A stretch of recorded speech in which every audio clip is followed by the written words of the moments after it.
नमस्कार, मैं हूं तान्या गुप्ता। आज की बड़ी मुख्य खबर, भाजपा में शामिल हुए श्री राम अब लगेगी नैया पार। हाँ जी, बड़ी खबर। अक्सर आपने सुना ही होगा कि अपनी नैया राम के भरोसे, लेकिन अब खुद साक्षात राम ने बीजेपी की नाव संभाल ली है। हाँ जी, आपको बता दें, अभिनेता अरुण गोविल भाजपा में शामिल हो गए हैं। वे टीवी धारावाहिक रामायण में भगवान राम की भूमिका में नजर आए थे। आज आपको बता दें कि अरुण गोविल ने भाजपा में शरीक हो चुके हैं। 5 राज्यों में जारी विधानसभा चुनाव को मद्देनजर रखकर गोविल का भाजपा में शामिल होना काफी अहम माना जा रहा है। पिछले साल लॉकडाउन के बाद केंद्र सरकार ने दूरदर्शन पर रामायण सीरियल का पुनः प्रसारण शुरू किया था, जिसके बाद वो काफी घर घर में पहले भी मशहूर थे और उसके बाद अब उन्हें और ज्यादा पहचान मिली है। बीजेपी में शामिल होने के बाद अरुण गोविल ने यह कहा, इस समय जो हमारा कर्तव्य है वो करना चाहिए। मुझे राजनीति आज से पहले कभी समझ नहीं आती थी, लेकिन मोदी जी ने जब से देश को संभाला है तब से देश की परिभाषा ही पूर्ण तरीके से बदल गई है। मेरे दिल दिमाग में जो होता है वो कर देता हूं, और इसी को मद्देनजर रख के उन्होंने भाजपा का दामन थामा। आपको बता दें कि अरुण गोविल का बीजेपी में एंट्री को काफी खास माना जा रहा है। हालांकि पार्टी में अरुण गोविल की जिम्मेदारी क्या होगी ये अभी तक साफ और स्पष्ट रूप से नहीं कही गई है, लेकिन आप बोल सकते हैं ममता बनर्जी के लिए एक बहुत बड़ा झटका है। रामानंद सागर के सीरियल रामायण में भगवान श्री राम की भूमिका निभाकर देश के घर घर में मशहूर हुए अभिनेता अरुण गोविल बीजेपी में शामिल होने के बाद काफी ज्यादा उनको और पहचान मिली है। अगर बात की जाए तो 5 राज्यों में चुनाव होने वाले, जिसमें बंगाल, केरल, पौंडीचेरी, असम, तमिलनाडु में होने वाले विधानसभा चुनाव है, उसमें अरुण गोविल का भाजपा में शामिल होना, उनके साथ जुड़ना काफी अहम माना जा रहा है। दिल्ली में आज बीजेपी कार्यालय में उन्होंने पार्टी से सदस्यता ग्रहण की। इस दौरान बीजेपी के राष्ट्रीय महासचिव अरुण सिंह भी मौजूद रहे हैं। आपको बता दें कि ये इतना ज्यादा खास इसलिए माना जा रहा है क्योंकि ये ममता बनर्जी के लिए बहुत बड़ा झटका है। साथ ही साथ जो बोला था भारतीय जनता पार्टी में राम जी का मुद्दा था, राम मंदिर का निर्माण था, तो राम मंदिर निर्माण शुरू हो चुका है। साथ ही साथ अब राम को भी ले आई है भाजपा, जिससे ट्विटर पर भी काफी ज्यादा खुशी देखने को मिल रही है। काफी लोग एक्साइटेड हैं, काफी लोग खुश हैं कि भारतीय जनता पार्टी में अब स्वयं राम आ गए हैं। बंगाल में पार्टी के लिए करेंगे चुनाव प्रचार, यह साफ हो गया है। बीजेपी में शामिल होने के साथ ही गोविल पश्चिम बंगाल में पार्टी के लिए चुनाव प्रचार भी करेंगे।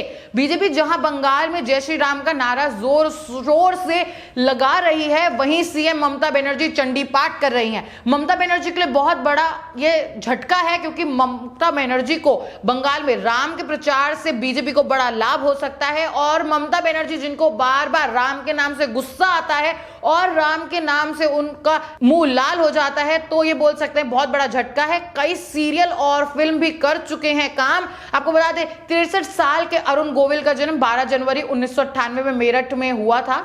अपने लंबे एक्टिंग करियर में गोविल ने रामायण के अलावा कई टीवी सीरियल और फिल्मों में काम किया है। अरुण गोविल ने पहली सावन को आने 2 जैसी फिल्मों में काम किया। इसके अलावा उन्होंने विक्रम और बेताल, लवकुश, बुद्ध जैसे सीरियल में भी काम किया है, जिससे वो जन जन तक पहुंचे हैं, घर घर तक पहुंचे हैं। उनको काफी सराहना मिली है, लेकिन रामायण के जरिए उन्हें असली पहचान मिली, और ये काफी उल्लेखनीय है क्योंकि रामायण के मुख्य कलाकार राजनीति में एंट्री ले चुके हैं। रामायण में सीता की भूमिका निभाने वाली दीपिका चिखलिया, हनुमान की भूमिका निभाने वाले दारा सिंह और रावण की भूमिका निभाने वाले अरविंद त्रिवेदी चुनावी मैदान में पहले ही उतर चुके हैं और वो भाजपा में शामिल भी हो चुके हैं। आपको बता दें कि ये काफी सराहनीय वाला कदम है, बोल सकते हैं इससे काफी एक नई पहचान भी मिलेगी, और भाजपा जो बोल सकते हैं परचम लहराने में लगी है, उसको परचम ज्यादा अच्छे से लहरा पाएगी। पिछले कुछ वक्त से चर्चा की थी कि अरुण गोविल बीजेपी में शामिल हो सकते हैं, जिस पर अब मोहर लग चुकी है। आपको बता दें बीजेपी में एंट्री ऐसे समय में हुई है जब पश्चिम बंगाल में ममता बनर्जी के लिए पार्टी किले फतेह करना चाहती है। यही नहीं, बंगाल में चुनावी माहौल में जय श्री राम का नारा भी बड़ा मुद्दा है।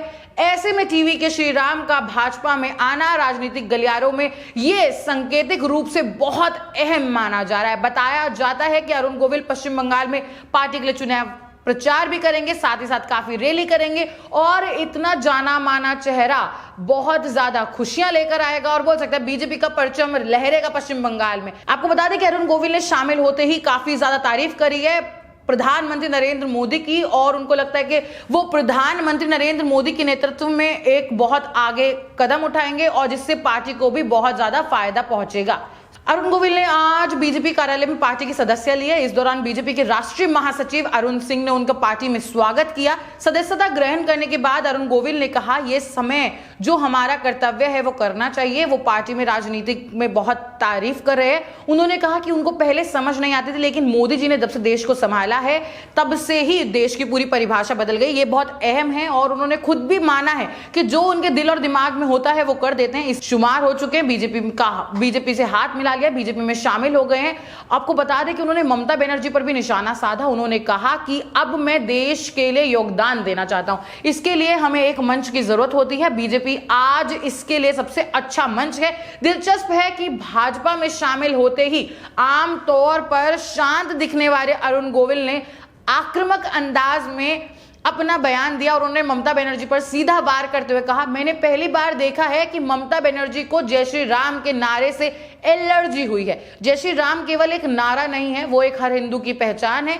आप सभी ये लोग मानते हैं और जानते भी होंगे कि भारतीय जनता पार्टी का सबसे मुख्य जो नारा रहा है वो राम मंदिर निर्माण रहा है। अब राम मंदिर निर्माण के साथ साथ जो उन्होंने पूरा कर दिया, और पश्चिम बंगाल में राम नाम से ममता बनर्जी को जितनी एलर्जी है, ममता बनर्जी को राम नाम जैसे ही नारे लगते हैं उनको वो अपना डिसरिस्पेक्ट लग जाती है, उनको अपमानजनक लग जाती है। तो आपको बता दें कि इससे कयास लगाया जा रहा है कि काफी ज्यादा दिलचस्प होने वाला है पश्चिम बंगाल का चुनाव, जहां बार बार ममता बनर्जी को मिर्ची लग रही है राम नाम से। अब बीजेपी ने साक्षात राम ही सामने खड़े कर दिए हैं ममता बनर्जी के। तो लोगों ने काफी ट्विटर पे बात भी चल रही है और काफी लोग कह भी रहे हैं कि ये ताड़का वध जैसा है। बोल सकते हैं जैसे साक्षात राम ने आके ताड़का को मार दिया था, वैसे ही हो सकता है कि अब ये ताड़का वध दिख रहा है। 2 मई और ममता गई भी काफी ज्यादा ट्विटर पर नारे चल रहे हैं, लोग काफी खुश दिखाई दे रहे हैं ट्विटर पे और वो खुद कह रहे हैं कि साक्षात राम युग आ गया है। ऐसा माना जा रहा था कि भारत को जो असली पहचान है वो राम नाम से मिली है। अब ऐसे में कलाकार राम आ जाना राजनीतिक माहौल में और राजनीतिक जैसे चल रही है उसमें ममता बनर्जी के लिए काफी मिर्ची लग रही है। ममता बनर्जी काफी उकसाते हुए, ममता बनर्जी के लिए बहुत बड़ा झटका है क्योंकि अब साक्षात राम उनके सामने खड़े हैं। और आप ये भी कह सकते हैं अरुण गोविल पहले किसी पार्टी में शामिल होने के ऐसे कयास लगाए जा रहे थे, लेकिन पिछले लोकसभा चुनाव के दौरान भी ये चर्चा आई थी कि गोविल कांग्रेस का हिस्सा बन सकते हैं। बाकी पार्टी से भी उनको बार बार ऑफर आते रहे हैं, लेकिन अरुण गोविल ने लोकसभा चुनाव में भी साफ इनकार कर दिया था कांग्रेस से जुड़ने के लिए। और उसके बाद ये कयास थे कि एमपी में इंदौर से चुनाव लगेंगे, लेकिन ऐसा नहीं हुआ। तो आपको बता दें कि ऐसा पहली बार नहीं है कि अरुण गोविल को पहला ऑफर मिला है। अरुण गोविल पहले ही रामायण के प्रसार के बाद भी ऐसा कोई चुनाव नहीं रहा है जब उनके पास चुनाव लड़ने का ऑफर ना आया हो। यहां तक कि पिछले लोकसभा चुनाव में भी उनको काफी ऑफर गए थे जिसमें उन्होंने स्पष्ट रूप से इनकार कर दिया था और वो खुद मानते हैं कि उनको राजनीति पहले समझ नहीं आती थी और जो कभी सियासत में उनका उतरने का मन नहीं था, उन्होंने ये भी कहा। लेकिन अब ये उनको जब से प्रधानमंत्री नरेंद्र मोदी ने कमान संभाली है तब से उनका दिल आ गया और तब से उनको राजनीति समझ आने लग गई और उनके दिल ने कहा तो उन्होंने वो कर दिया। अब पश्चिम बंगाल में करेंगे प्रचार। आपको बता दें कि इससे पहले वो कांग्रेस का ऑफर भी ठुकरा चुके हैं। तो जल्द ही पश्चिम बंगाल, तमिलनाडु, असम, केरल और पौंडीचेरी में जो विधानसभा चुनाव होने वाले हैं उसमें काफी प्रचार करते हुए दिखेंगे भारतीय जनता पार्टी के लिए अरुण गोविल। और बीजेपी में शामिल होना बहुत ही खास माना जा रहा है। बीजेपी में शामिल होने के बाद अरुण गोविल अब पश्चिम बंगाल में पार्टी के लिए काफी प्रचार करने वाले हैं, रैली करने वाले हैं। आपको बता दें कि पूर्व प्रधानमंत्री राजीव गांधी कांग्रेस के टिकट पर चुनाव लड़वाना चाहते थे अरुण गोविल को, लेकिन अरुण गोविल ने ऑफर ठुकरा दिया था। आपको बता दें कि दीपिका छिलकिया के बाद बीजेपी की टिकट पर चुनाव लड़ने वाले वो तीसरे कलाकार होंगे जो रामायण से ही है। रामायण के रावण और सीता भी पहले से ही बीजेपी का हिस्सा रहे हैं। तो आप बोल सकते हैं पूरा राम दरबार, कृष्ण, द्रौपदी सभी बीजेपी का हिस्सा बन चुके हैं। बीजेपी के टिकट पर रामायण के रावण किरदार वाले अरविंद त्रिवेदी ने भी साल 1991 में चुनाव लड़ा था। उस वक्त उन्होंने गुजरात के साबरकांठा सीट से चुनाव जीता था। रामायण की सीता यानी दीपिका छिलकिया ने भी बीजेपी के टिकट पर चुनाव लड़ा। उन्होंने 1991 में गुजरात के बड़ोदरा सीट पर चुनाव लड़ा था और जीता भी था। तो जैसे अभी तक शुरू से ही परचम लहराते हुए आ रहे हैं, रामायण के सभी किरदार अपनी जगह स्पेशल बनाते हुए हैं, जन जन तक पहुंचे हुए हैं, जन घर से जुड़े हुए हैं, हर घर तक पहुंच चुके हैं। इसमें ये बोल सकते हैं बहुत अहम रोल निभाएंगे।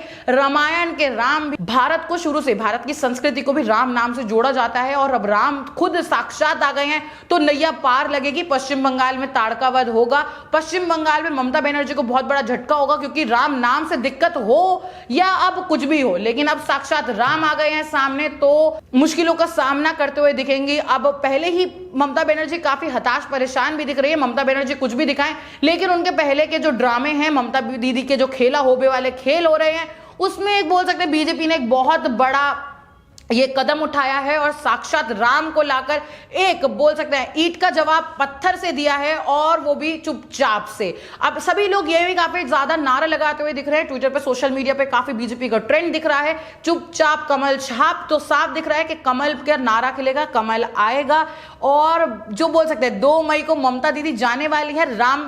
राम युग आ चुका है, राम को काफी ज्यादा लोग मानते हैं, भारत की असली पहचान ही राम नाम से है, और दुनिया में ऐसा कोई मुश्किल ही होगा जो भारतीय होगा जिसको राम नाम से प्रॉब्लम हो। तो ये काफी कुछ कहा है अरुण गोविल ने भी कि मैं साक्षात राम आ गया हूं, तो आप देख सकते हैं कि ताड़का वध जल्द होगा। मैं फिर लौटूंगी देश और दुनिया की तमाम बड़ी खबरों के साथ, तब तक बने रहे हमारे चैनल के साथ।